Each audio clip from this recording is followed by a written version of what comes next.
Switching gears now, the Beavs are moving on to the Sweet 16. The Oregon State women beat the Nebraska Cornhuskers earlier this afternoon in a decisive win on their home turf.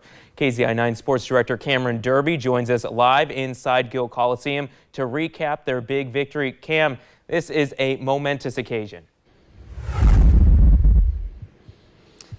Yeah, let me tell you, Albert, it may look quiet inside of Gill Coliseum behind me right now, but it was the exact opposite when that final buzzer sounded. Beaver Nation getting to watch a 61-51 win for Oregon State over 6th seed Nebraska, a win that assures a Sweet 16 appearance for these Oregon State Beavers. And how did they do it? They did it with aggressive defense. That aggressive defense they've played all season, it turned into a late spark on offense going into the fourth quarter without their best player nonetheless. It was with about a minute left in the third quarter.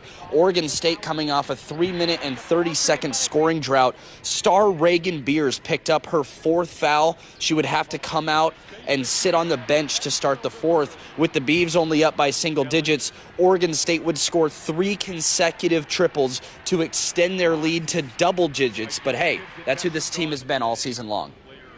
I saw my teammates going on a run. I'm like, oh, I don't need to go back in right now. I'm glad you didn't sub me back in because I didn't need to be subbed back in. They were going on their run. They were playing phenomenal defense. To me, it was hitting shots. Lily was hitting shots. I mean, I didn't need to be out there. And that's the uniqueness of this team is that if we have a player go down, any player go down, we have other players that can step up.